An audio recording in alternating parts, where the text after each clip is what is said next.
누구나 살면서 한 번쯤은 예기치 못한 순간을 마주합니다.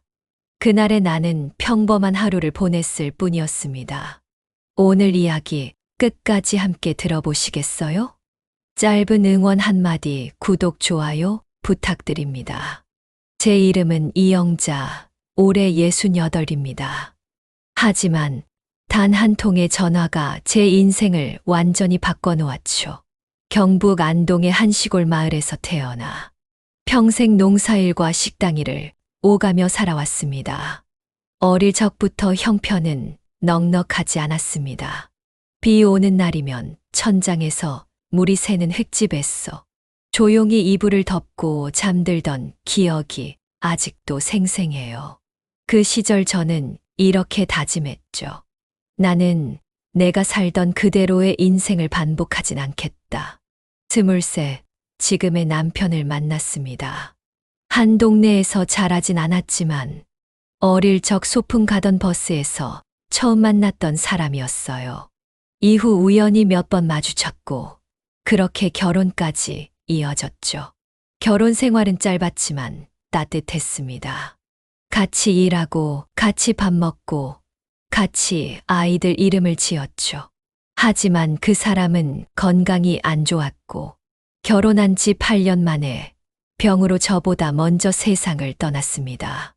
남편이 떠난 날 이후 새 아이와 함께 저는 홀로 남겨졌습니다. 큰 딸, 작은 딸, 막내 아들. 그중 둘째 은지는 유난히 조용한 아이였습니다. 말도 적고 요구도 없고 늘 어른들 눈치를 살피는 게 몸에 밴 아이였죠. 가난은 말이 아니었습니다. 밥솥에 남은 밥을 긁어 아이 셋 나눠주고 저는 물 말아 한 숟갈 떠먹던 날이 많았습니다. 그 와중에도 아이들만은 굶기지 않겠다고 다짐했죠. 그래서 시작한 게 분식집이었습니다. 작은 갑 한 대 하나 들고 시작해 나중엔 조그만 가게를 빌렸습니다. 새벽 4시에 일어나 떡을 삶고 밤 11시 넘어야 문을 닫았습니다.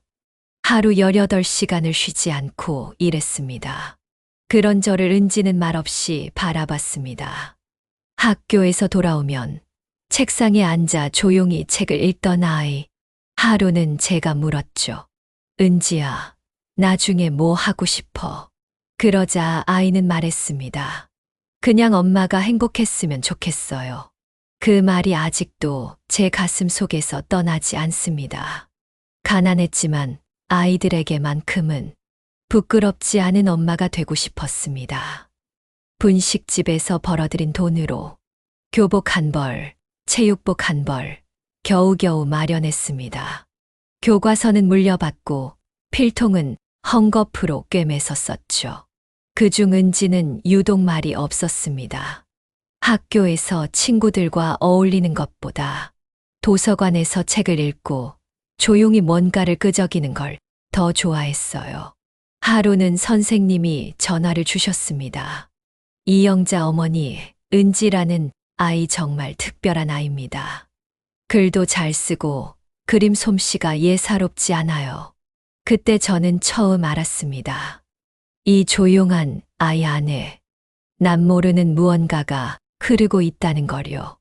은지는 상장을 많이 받았지만 집에 오면 늘 식탁 한쪽에 슬쩍 두고 말았습니다. 이런 건 그냥 학교에서 다 주는 거야. 자랑 한마디 안 하는 아이. 그런데도 저는 그게 얼마나 귀한지 알았죠. 은지의 작은 손이 나중엔 세상을 감동시킬 거란 생각은 그땐 하지 못했지만요. 고등학교 2학년이 되던 해, 은지가 어느 날 말했습니다. 엄마, 나 유학하고 싶어요. 순간 저는 멍해졌습니다. 유학, 말도 안 되는 소리 같았어요. 은지야, 우리가 무슨 돈이 있다고 그런 말을 하니. 그런데 아이는 담담히 말했습니다. 장학금이 있어요. 공부 열심히 하면 시험 볼 수 있어요. 혼자 해볼게요. 엄마, 허락만 해주세요. 허락도 못하고 반대도 못했습니다. 말없이 아이를 지켜봤어요. 방학이면 학교 대신 도서관으로 향했고, 밤늦도록 영어책, 미술책, 유학 정보를 찾아보던 딸. 하루는 제가 참다 못해 물었습니다. 너 진짜 그 먼 나라에 혼자 갈 수 있겠어? 그때 은지는 말했습니다. 엄마, 난 엄마처럼 살고 싶지 않아요. 엄마가 싫다는 게 아니라 엄마가 너무 힘들게 살아오신 걸 봤으니까요. 나는 엄마처럼 살게 하고 싶지 않아요. 그 말에 가슴이 아렸습니다. 내가 힘들게 살아온 시간들이 아이에게는 경고처럼 보였다는 게. 하지만 그 말 덕분에 저는 결심했어요. 그래, 이 아이만큼은 마음껏 펼칠 수 있게 해줘야겠다. 은지의 준비는 치열했습니다. 아침에는 학교 수업, 오후에는 미술학원 대신 독학, 밤에는 영어 단어를 외우고 에세이를 써 내려갔습니다. 가끔은 새벽까지 불이 꺼지지 않았고 그 모습을 본 저는 몇 번이고 말하고 싶었죠. 그만하자. 안 해도 괜찮다. 하지만 은지는 포기하지 않았습니다. 학교 도서관에서 혼자 TOEFL 공부를 하고 인터넷에서 장학 프로그램을 알아보며 조금씩 길을 찾아 나갔습니다. 어느 날 낡은 책상 위에 한 봉투가 놓여 있었습니다. 보스턴 현대미술학교 예비 합격 통지서. 제 눈에는 그게 무슨 말인지도 어려웠지만 은지는 고개를 숙이고 말했죠. 엄마, 나 합격했어요. 믿기지 않았습니다. 영어 한마디 못하는 딸이, 도시도 아닌 시골에서 자란 딸이, 미국, 그것도 보스턴이라는 곳에 학교에 붙었다니요. 기쁜 것보다 무서웠습니다. 돈은 어쩌고 생활은 어떻게 하며 혹시나 외국에서 다치기라도 하면 어쩌나 불안이 먼저 몰려왔죠. 하지만 은지는 조용히 제 손을 잡고 말했습니다. 엄마, 걱정하지 마. 나 진짜 잘할 거야. 엄마 이름 절대 안 부끄럽게 할게. 출국 당일 작은 여행용 가방 하나 들고 공항으로 향하던 그날을 잊지 못합니다. 버스 안에서 은지는 말이 없었고 저도 그냥 창밖만 멍하니 바라봤습니다. 길가에 핀 들꽃이 유난히 예뻐 보였던 하루. 공항 앞에 도착했을 때 은지는 작은 손으로 제 손을 꼭 잡았습니다. 엄마, 나 믿어줘. 그 말에 저는 눈물이 왈칵 쏟아졌습니다. 울면 안 되는데, 이 아이 앞에선 강한 엄마여야 하는데, 손끝에서 전해지는 딸의 온기에 마음이 무너졌습니다. 비행기 탑승구에서 손을 흔들던 아이. 엄마, 곧 연락할게요. 꼭 건강하세요. 그 모습이 마지막처럼 느껴졌습니다. 돌아서는데 눈앞이 흐릿해졌고 공항 로비 한가운데서 한참을 서 있었던 기억이 납니다. 그렇게 제 딸은 먼 미국 땅으로 떠났습니다. 그날 이후 저는 매일 편지를 기다리는 사람이 되었죠. 은지가 미국으로 떠난 지 몇 주가 지나고 처음으로 편지가 한 통 도착했습니다. 노란색 우표가 붙은 봉투. 익숙하지 않은 필체로 적힌 추. 엄마. 떨리는 손으로 열어보니 안에는 짧은 문장 몇 줄과 함께 딸의 근황이 담겨 있었습니다. 엄마 도착했어요. 생각보다 춥고 생각보다 사람들이 빠르게 걸어요. 하지만 괜찮아요. 나는 여전히 엄마 걱정 중이에요. 그 편지를 읽으며 저는 웃었습니다. 이 먼 곳에서 이 작은 손이 혼자 버티고 있다는 생각에 기특하고 또 미안했습니다. 그 뒤로 은지는 한 달에 한두 번 편지나 짧은 이메일을 보냈습니다. 사진은 거의 없었고 전화는 더더욱 드물었죠. 그럴수록 저는 더 많이 상상했습니다. 지금은 뭘 하고 있을까? 밥은 잘 챙겨 먹고 있나? 하루는 분식집에 앉아 김밥을 말다 말고 갑자기 눈물이 쏟아졌습니다. 딸아이의 빈자리가 그리움보다도 걱정이 앞섰던 날이었어요. 하지만 은지는 조용히 자라고 있었습니다. 멀리서도 누구에게도 의지하지 않고 말이죠. 은지가 떠난 지 3년이 지나고 분식집에도 많은 변화가 있었습니다. 동네 아이들이 크고 배달도 시작되며 일은 점점 많아졌지만 그만큼 외로움도 커졌습니다. 그런 어느 날 작은 택배 상자가 하나 도착했습니다. 보낸 이는 연주지. 열어보니 작은 캔버스 그림이 한 장 들어 있었습니다. 그림 속에는 낡은 앞치마를 입은 여인이 창밖을 바라보며 앉아 있었습니다. 짧은 메모가 함께 있었죠. 엄마, 이건 내 첫 과제였어요. 주제는 내가 가장 자주 떠올리는 장면. 항상 엄마 생각했어요. 그걸 본 순간 숨이 막히는 줄 알았습니다. 그 그림 속 여인은 분명 나였어요. 그리고 그 그림 하나에 내 모든 하루가 담겨 있었죠. 그날 이후 저는 은지가 단순히 잘 지내고 있는 게 아니라 자신만의 세계를 묵묵히 쌓아가고 있다는 걸 깨달았습니다. 멀리서 묵묵히 자라는 씨앗이 어느 날엔가 큰 나무가 되어 세상 위로 솟아날 것 같은 예감이 들었죠. 그로부터 얼마 지나지 않아 은지가 처음으로 한국에 들어온다는 소식을 전해왔습니다. 엄마, 방학 맞아서 잠깐 들어가요. 근데 시간이 길진 않아서 미리 말씀드릴게요. 심장이 두근거렸습니다. 공항까지 마중 나가기로 하고 전날 밤엔 거의 잠을 이루지 못했습니다. 공항 입국장에서 딸을 본 순간 그 자리에서 눈물이 왈칵 쏟아졌습니다. 낯설지만 익숙한 얼굴, 어깨는 조금 더 단단해졌고 표정은 한층 더 깊어져 있었습니다. 엄마, 그 짧은 인사 한마디에 3년간의 그리움이 다 밀려왔습니다.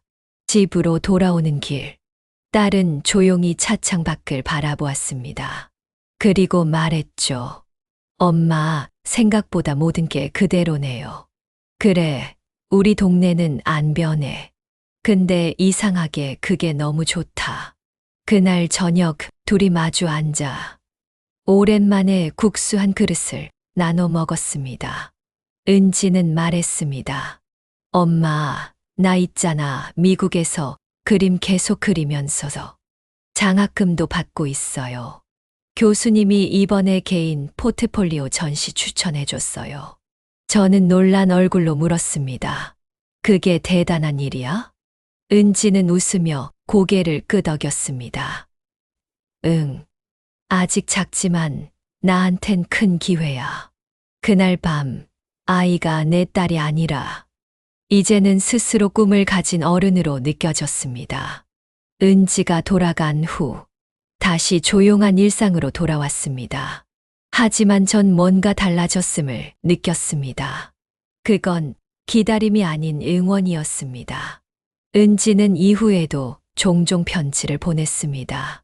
전보다 더 성숙한 말투, 작은 전시 소식, 생활 속 고민들까지 적혀 있었습니다. 엄마, 이번에 교수님이 제 그림을 매일매일 전시회 후보로 올려줬어요.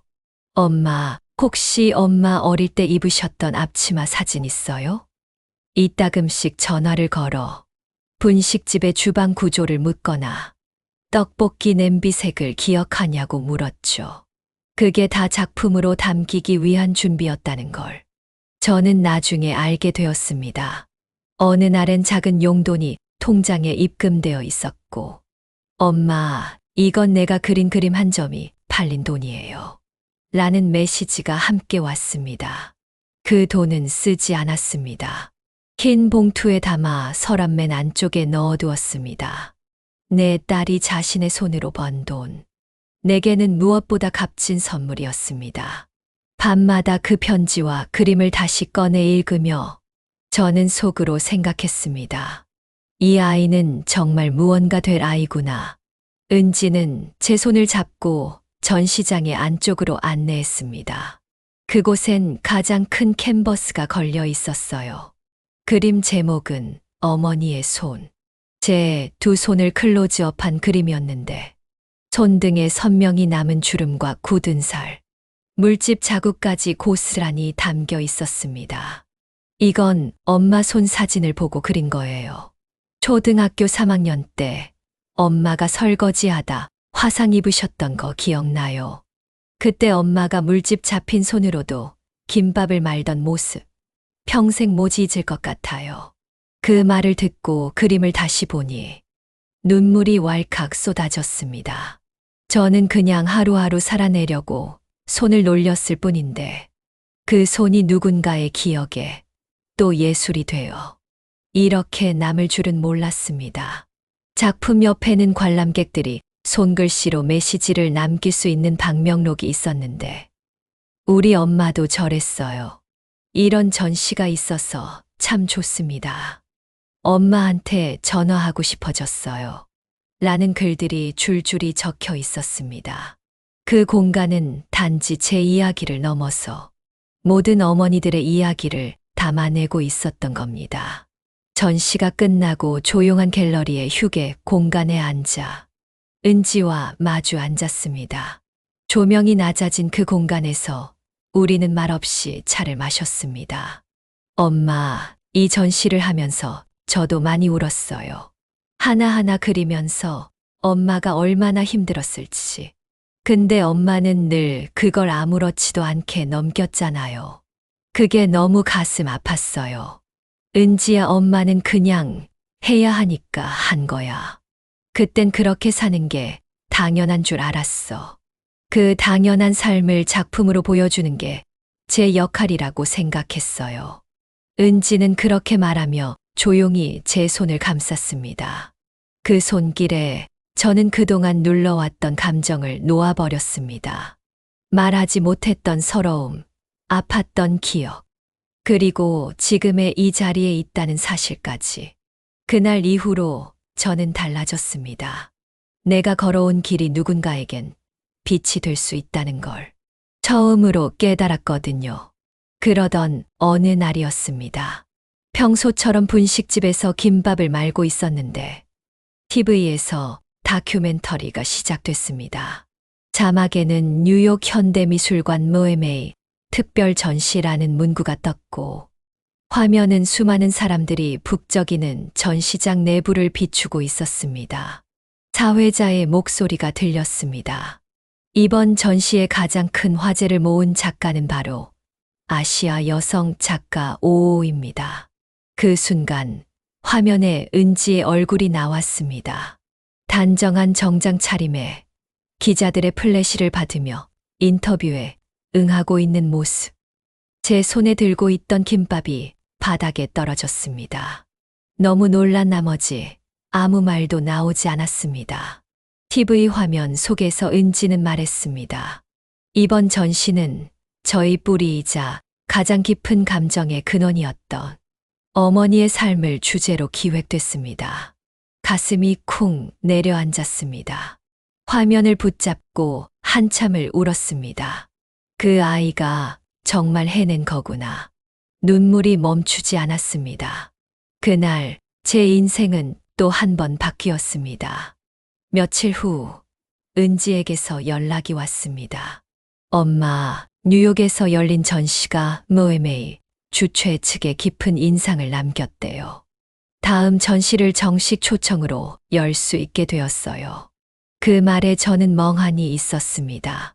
그 유명한 뉴욕 현대미술관이 우리 은지를? 그날 밤 잠이 오질 않았습니다. 기쁜 마음보다도 어쩐지 더 조심스럽고 아찔한 마음이었습니다. 다음 날 은지가 보내온 전시 안내 포스터를 받았습니다. 이영자의 기억장, 작가 은지킴. 거기엔 저희 이름이 큼직하게 적혀 있었고 딸의 사인이 작은 글씨로 적혀 있었습니다. 이번 전시는 어머니를 살아있는 예술로 마주하기 위한 제 방식입니다. 포스터를 들고 가게 뒷문에 조심스레 붙였습니다. 손님들이 지나가며 하나 둘씩 말했습니다. 진짜예요. 그 화백이 사장님 딸이었어요? 저는 그냥 웃으며 말했습니다. 예, 부끄럽네요.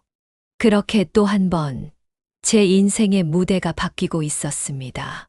말 한마디 하지 않아도 은지의 손끝에서 저는 살아 숨쉬고 있었습니다. 전시를 앞두고 은지는 다시 귀국했습니다. 이번엔 작정한 듯 카메라와 녹음기를 들고 왔습니다. 엄마, 예전 분식집 조리대 사진도 필요하고 시장 보러 다니던 루트도 다시 가보고 싶어요. 그날 우리는 함께 시장 골목을 걸었습니다. 떡집, 반찬 가게, 그리고 예전 분식 재료를 사던 그 노포 가게까지. 여기에서 엄마가 참기름 사셨죠. 그래, 저기 사장님 아직도 계셔. 은지는 마치 다큐멘터리 감독처럼 모든 풍경을 사진으로 남기고 시장 상인들과 인사를 나눴습니다. 그날 저녁 우리는 부엌에서 같이 김밥을 말았습니다. 은지는 사진을 찍으며 중얼거렸습니다. 엄마 손이 이제는 진짜 작품 그 자체 같아요. 그 말을 들은 저는 말없이 김밥김을 넘기며 웃었습니다. 작업을 마친 은지는 다시 미국으로 떠났고 그 후로 한 달 뒤 전시 개막식 초청장이 도착했습니다. 이영자의 삶 그리고 그 기억 초청자 김은지. 이제 저는 딸의 전시에 주인공으로 초대받게 되었습니다. 드디어 전시 개막식 날이 밝았습니다. 은지가 직접 비행기 티켓을 끊어주며 꼭 뉴욕으로 오라고 했죠. 비행기 타는 것도 해외 나가는 것도 생전 처음이라 어리둥절했지만 공항에서 딸이 저를 반겨줄 거라는 생각 하나로 용기를 냈습니다. 뉴욕에 도착했을 때 낯선 도시 풍경에 어지럽기도 했지만 딸이 잡아준 손은 그 무엇보다 든든했습니다. 개막식 날 많은 외국 기자들과 관람객들이 줄을 서 있었고 저는 조용히 한쪽 벤치에 앉아 있었습니다. 그런데 사회자가 소개했습니다. 이번 전시의 주인공이자 작가가 평생 존경해온 분, 김은지 작가의 어머니 이영자 여사님을 소개합니다. 그 순간 모든 시선이 제게 쏠렸습니다. 저는 당황했지만 딸이 다가와 제 손을 잡고 말했습니다. 엄마, 오늘은 엄마가 주인공이에요. 전시장에 들어서니 벽마다 분식집 풍경이 담긴 그림들이 걸려 있었습니다. 기름 묻은 조리도구, 김이 모락모락 나는 떡볶이 냄비, 그리고 일회용 장갑을 낀 채 웃고 있는 여인의 모습. 그 그림 속 여인은 바로 저였습니다. 사람들은 작품을 감상하며 하나같이 감탄했습니다. 이게 진짜 한국의 어머니 모습이군요. 그림이 아니라 기억 같아요. 한 외국 관람객은 울먹이며 말했습니다. 저도 어머니가 식당을 하셨어요. 꼭 우리 엄마 같아서 마음이 저립니다. 그 말을 듣고 저는 다시금 깨달았습니다. 이 공간에 있는 건 저 혼자가 아니었습니다. 이건 모든 엄마들의 이야기였고 우리 세대 여성들의 흔적이자 존경이자 찬사였습니다. 그날 밤 딸은 저를 꼭 안아주며 말했습니다. 엄마, 이제 사람들이 엄마를 기억할 거예요. 엄마가 얼마나 위대한 삶을 살았는지 이렇게 남아있을 거예요. 전시회가 끝난 뒤 갤러리 관계자들이 은지에게 축하를 건넸습니다. 그중 한 명이 저에게도 정중하게 인사를 했습니다. 이영자 여사님, 작가님의 작품 세계에 깊은 감명을 받았습니다. 당신의 삶이 곧 예술입니다. 그 말이 너무 낯설고 어색하게 들리기도 했지만 어딘가 가슴 깊은 곳을 두드렸습니다. 전시회 마지막 날, 은지는 관람객들과의 간단한 대화를 마친 뒤 무대에 올라 작은 강연을 시작했습니다. 제가 그리는 모든 그림에는 엄마의 손길이 담겨 있습니다. 가난하고 고단했던 삶 속에서도 포기하지 않았던 손. 그 손이 있었기에 제가 이렇게 무대에 설 수 있었습니다. 그리고는 객석을 향해 고개를 숙였습니다. 감사합니다, 엄마. 관객들 사이에서도 눈물을 훔치는 이들이 있었고, 저는 그 자리에 조용히 앉아 처음으로 내가 걸어온 길이 정말로 누군가에게 빛이 되었구나라는 걸 실감했습니다. 그 순간이 제 삶의 또 다른 시작이 되었습니다. 전시 마지막 날 밤, 우리는 숙소로 돌아와 늦은 저녁을 먹었습니다. 은지는 와인을 한 잔 따르며 조용히 말했습니다. 엄마, 모에메이 측에서 다음 프로젝트도 제안했어요. 아예 아시아 여성의 노동이라는 큰 테마로 장기 프로젝트를 맡아달라고 하더라고요.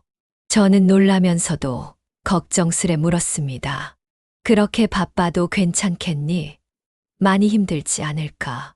은지는 웃으며 고개를 저었습니다. 엄마, 전 이제야 진짜 제가 하고 싶은 일을 찾은 것 같아요.